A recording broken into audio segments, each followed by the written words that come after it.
Well, in a bid to really cash in on the falling crude prices, the Karnataka state government has increased the taxes on fuel yet again. Tax on petrol has gone up 3.25% and on diesel it has gone up 3.27% in the state of Karnataka. Let's go across to Shrija. Shrija, of course, when the crude prices were going through the roof, there was a lot of pressure and many state governments had to cut the tax. That decision seems to have been reversed by the JDS Congress government. Rija?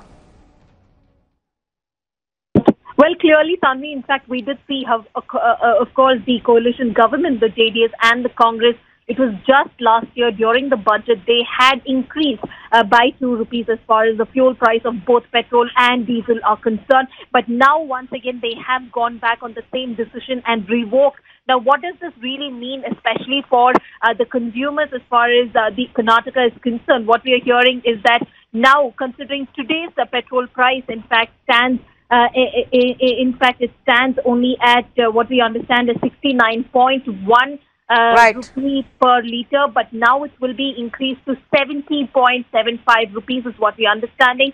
And similarly, diesel also today's rate stands at 63 rupees, where we understand it will be soon increased. That is from tonight, it will be increased to 64.66 per litre for diesel as well. Okay, so Shrija, so the point here is really, while the Karnataka government may want to highlight and tell us that, well, they cut the taxes when the crude prices were going up and they've just simply reversed that, the fact of the matter is that a 32% tax by itself on petrol is unacceptable. Fred D'Souza, our chief editor, also joins us on the phone. And Fred, that's essentially what we've been fighting for here. Such a large 1/3 of the price being taxes is not acceptable, whether or not crude is up or down. Absolutely, Tanvi, and this is simply unfair, because when crude goes up, the Indian customer has to pay for the high price of crude, as we have done for the last 1 year. And when crude comes down, your state governments like the government of Karnataka, that is taking advantage of the situation and increasing its taxes. So we right now pay a higher value for petrol and diesel when the crude price is up, and we pay a higher value for petrol and diesel when the crude price is down. So that margin that is being absorbed by the government of Karnataka is unconscionable. They cannot explain it, and it is absolutely, unacceptable. The fact at the end of the day, if you understand from the Karnataka government, is that they're using this to pay for the farm loan waivers that they had promised to the farmers in order to win elections, which they did win based on that promise. Now, there are several problems with that. First of all, that if you promised a farm loan waiver without budgeting for where the money was going to come from, that is not a good form of governance. Secondly, we understand from the promise that has already been made, only about 800 farmers have benefited so far. So the dispersal system of the Karnataka government's farm loan waiver has raised several questions on its own. So to simply continue to take away from citizens and to tax citizens for bad governance is unacceptable. Absolutely.